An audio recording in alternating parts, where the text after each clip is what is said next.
Okay, distinguished participants of the conference, ladies and gentlemen, it is always a good thing to speak as last, especially when we are late. At a conference such as this, the opening remarks must be one of gratitude. Thank you for Professor Bagi for the kind words and for the organizers for the invitation. In this short presentation, I aim to demonstrate that reconstructing the genealogy of the first Polish king, Bolesław I, remains fraught with challenges and unresolved questions, principally due to limited and sometimes conflicting sources. Although my analysis will reveal more uncertainties than definite answers, I will explain the reasons for this situation. A scholar trying to reconstruct and present Bolesław's family relations faces a tough challenge. On one side, the limited sources and the frequent contradictions in secondary literature make it difficult. On the other, in Polish historical memory, partly shaped by the romantic atmosphere of the 19th century, Bolesław's figure has become closely linked with the creation of an independent and strong Polish state.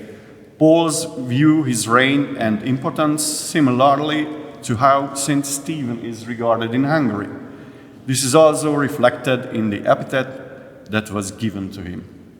Due to Bolesław's perceived or actual significance, Polish genealogical and medieval studies devote special attention to him, resulting a substantial body of literature on his life, rule, and family.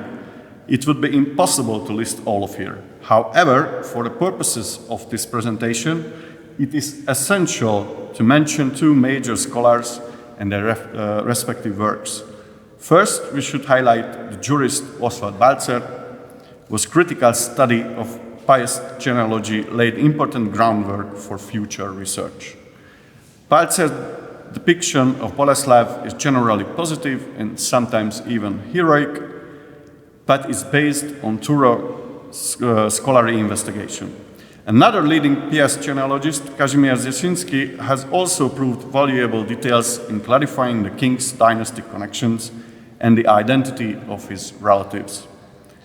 From the Hungarian side, Bolesław's figure has also drawn attention. Based on Polish literature, it has long persisted, and to some extent still does, that the king's second wife was a member of the Árpád dynasty.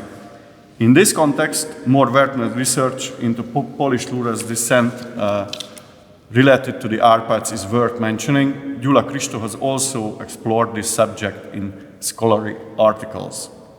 Historical genealogy usually focuses on basic life events: births, marriages, children, and deaths. As it is well known, accurate genealogical data serve purposes beyond just tracing family lines. They help answer chronological questions, solve specific historical issues, and clear up uncertainties about historical figures.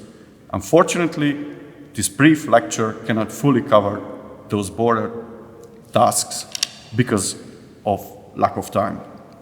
The situation further complicated by contributions from scholars in Poland, Hungary, Bohemia, and Germany, each of whom has proposed theories that could easily fill a university seminar course. As I have already mentioned, the main challenge in this field is the lack of sources. Diplomatic documents from this period are missing, unless, controversially, one accepts the regest known as the Dagome iudex as genuine evidence. The complex textual transmission of that regest, surviving in several later copies, have been the subject of a long scholarly debate and was once a key issue in Polish medieval studies. I would further note that, from a genealogical perspective, the document is customarily considered to be authentic. Therefore, we mainly rely on narrative sources, many of which are not exactly contemporary, adding to the interpretive difficulties. The sources closest in time to the events tend to come from the Holy Roman Empire.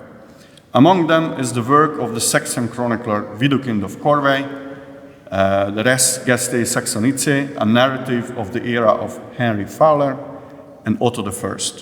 The Benedictine monks' prose, sometimes reminiscent of Sallust, also discusses the families of Mieszko I, Bolesław's father.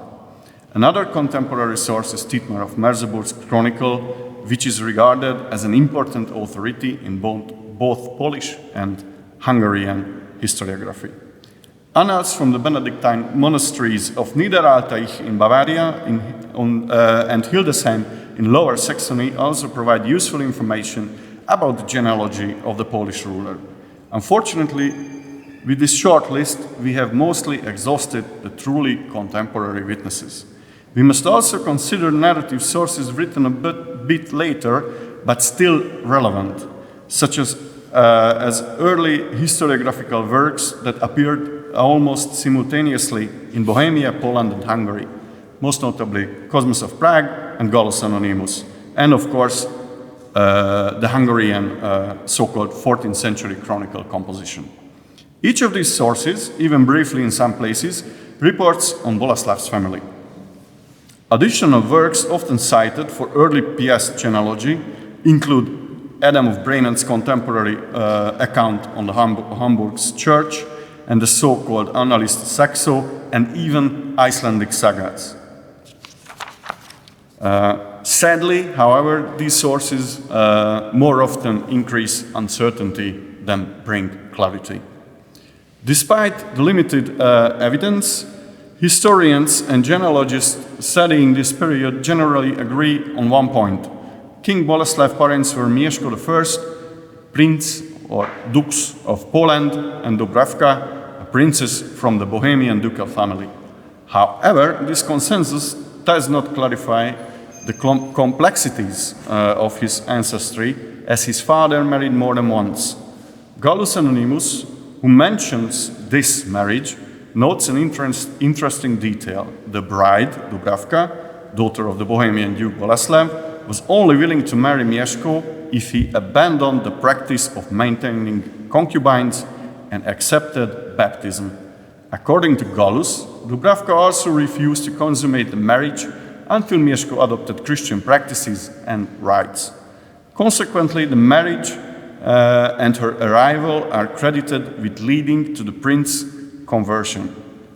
This romantic and idolized story was reinforced by the medieval tradition, especially by Thietmar of Merseburg, who interpreted Doubravka's name as having a meaning similar to the Latin word bona, good, kindly.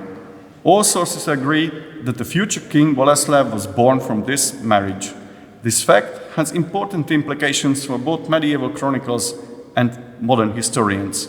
The marriage aligned with Christian norms and morals, which was significant not only for succession, but also giving Mieszko a new form of legitimacy, an image comparable to that of Saint Stephen in Hungary, who also accepted baptism and entered a Christian marriage with Gisela of Bavaria, herself closely related to the imperial family. We do not possess incontrovertible exact date of Bolesław's birth. However, it is generally assumed that he was born toward the end of the 960s. Leading genealogical studies place the date around 967. Almost nothing is reliably known about Bolesław's childhood and upbringing. A brief note in the Annals of Niederaltaich records that the Imperial Assembly in Quedlinburg in 973, and even significant importance for Hungary as well, Mieszko sent his son with appropriate gifts. Because the source does not specify the son's name, scholars have debated whether the reference is to Bolesław. If one accepts the birth date around 967 for the prince, he would have been only about 6 years old at the time and thus could not have led such a delegation by himself. Balzer argued that because of his young age, the son in question was a half-brother whose name is not given. This suggests that Bolesław might not have been the eldest son in the late 10th century Piast court. However, it is important to emphasize again that Bolesław was the eldest son born of a Christian marriage. We cannot determine how many siblings or cousins he may have had. It is also possible that Mieszko had children by pagan wives and concubines before his Christian marriage. We know that Mieszko later married again, taking Oda, daughter of Dietrich, Margrave of the Nordmark, as his wife. This information, also recorded by Thietmar, appears in the most major studies, and it is generally accepted as authentic.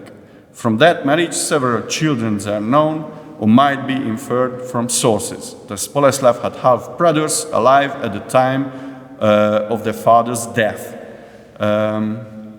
potentially influential in succession questions. The secondary literature usually mentions three such individuals: Mieszko, Schweinfurt, and perhaps Lamberg. Forgive my Polish. There is not enough space here to discuss them in detail. The investigation of the marital relations of the first Polish king is likewise presents no simple task to the scholars who wish to reconstruct them from the available evidence. It is certain that even before his father's death, and in keeping with that appears to have been Mieszko's dynastic policy, Bolesław entered into at least two marriages. Around 984, he is reported to have contracted marriage with the daughter of Margrave Rikdag, whose name is unknown. I mean, Rikdag's daughter name is unknown. Rikdag had a prominent position in the eastern frontiers of the empire. As a Margrave of Meissen, his authority and influence made him a key figure along Poland's western borders. The marriage was brief, for the Margrave died shortly after, and the succession in Meissen was altered. Hence, the alliance ceased to serve Mieszko's interest. The Annalista Saxo supplied this information and allow us to date the union circa 984. Thietmar corroborates this account and adds that the husband ultimately repudiated his wife. No child from this marriage is securely attested by reliable historical sources. We are also not able to achieve clarity with regard to the king's second marriage, and because hypotheses about this union involve Hungary, I shall treat the subject with somewhat greater detail. Many Hungarian and Polish scholars have maintained the view that Bolesław's second wife was Judith, a daughter of the Hungarian prince Géza. From this marriage was born Veszprém, who later suffered a tragic fate and whom earlier historiography frequently associated on account of the similarity of names with our host city of Veszprém. This reconstruction rests upon reports found in the aforementioned Annalista Saxo and in the Silesian Polish Chronicle, to which Jan Długosz later added his own account. Both of the first two sources are problematic in themselves. The annals cite earlier Polish annalistic materials that are now lost and offer only very briefly entries for the period, while the Silesian Chronicle relies on the works of Kajdlubek and was composed only at the end of the 13th century. The Chronicle contains the following entry, quotation: "After obtaining the crown, Bolesław, after many glorious deeds, took as his wife the daughter of the Prince of Hungary," or ruler of Hungary.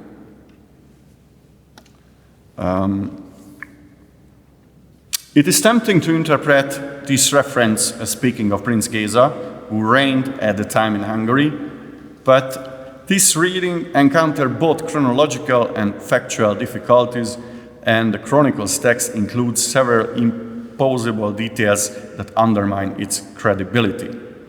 The annals, those annals I mentioned before, likewise misstate the degree of kinship.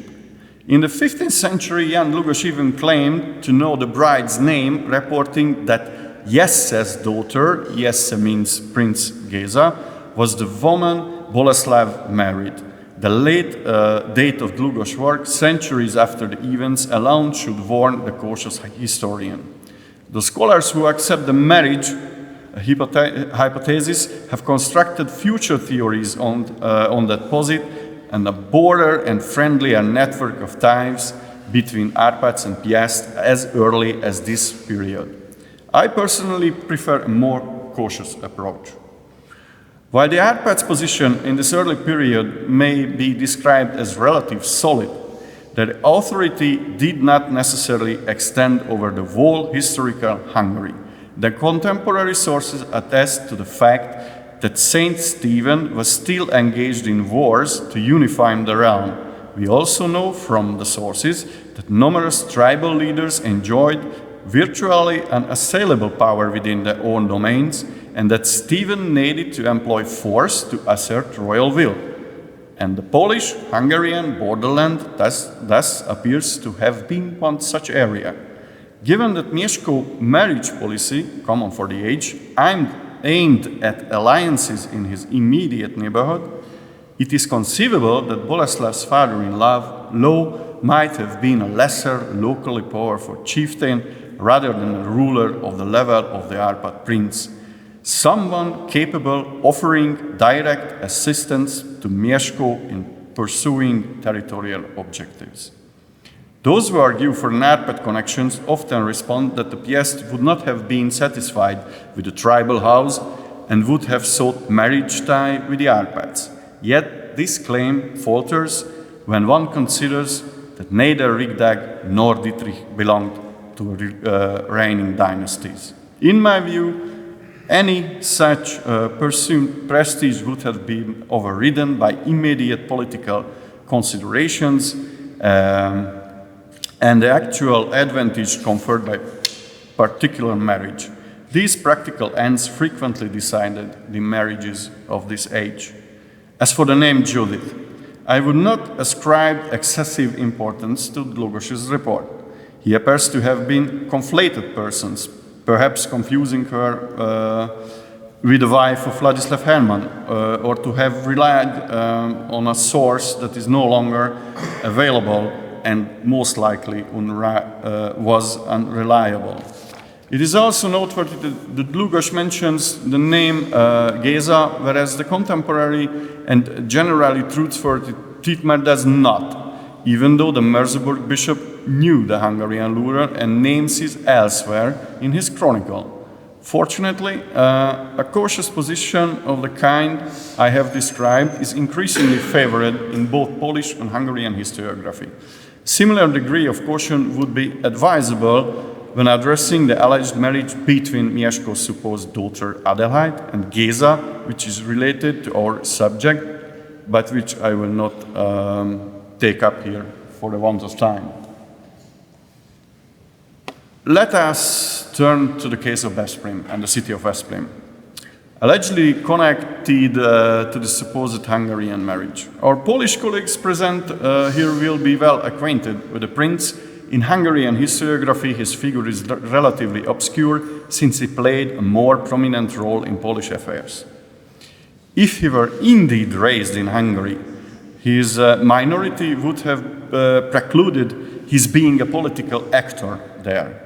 If Bolesław's Hungarian marriage dated around 984-85, then Veszprém may have been born circa 986 or 7. It is recorded that the father repudiated the wife and her son, a fact also preserved by Thietmar. And by analogy, it is plausible that mother and son sought refuge in Hungary. Nonetheless, no written source specifically associates these events with the city of Veszprém. Indeed, if we accept the hypothesis that the bride's father was not Prince Géza, then we might exclude the city under Árpád control from the equation. When the territorial and administrative system of Hungary was developed, when Saint Stephen organized the counties, it was not uncommon for a county and its seat to take their name from the first count. Examples such as Csanád or Szolnok make this clear. Yet Stephen had relatively early consolidated the territories under his direct control, and it is unclear why an episcopal town that housed the Hungarian king's wife, Gisela, would have entrusted to the office of Ispán to an exiled foreign child on the cusp of majority. Moreover, scholarship on Besprim is divided. Some have proposed, on the basis of the Veda Saint Romuald attributed to Péter Báling, that Besprim was intended for ecclesiastical career. If this claim is taken seriously, Besprim's role in the political events in question becomes even more doubtful. In Bolesław's genealogy, another marriage must be mentioned. After the repudiation of his Hungarian wife, the prince married Annilda, identified in the sources as the daughter of a certain Dobromir. Our information about Dobromir, and therefore about his daughter's origin, is limited. The form of his name suggests a Slavic noble, and this marriage may indicate that he exercised influence in Lusatia or Meissen. Thietmar refers to him simply as venerable elder. Both Gallus and the Merseburg bishop describe Annilda as wise and kindly woman. The wedding may have taken place roughly between 987 and 89. From this union, 5 children are known. An unnamed daughter who entered a religious life, Regalinda, who later married Hermann I, the Margrave of Meissen, Mieszko II, who reigned after his father's death, another unnamed daughter who became a wife of Sviatopolk. I think Marta spoke of her and of Sviatopolk as well. And finally, Otto, who together with the already mentioned Besprim, played a significant role in later Polish dynastic conflict. After the death of his previous wife, Bolesław appears to have married again. In 1018, he took a wife from the Eckeharding dynasty. The Eckeharding had succeeded Rikdag in Meissen, and thus this marriage conforms to Bolesław's earlier dynastic policy. From the union of Oda and Bolesław, a daughter is known, Matilda.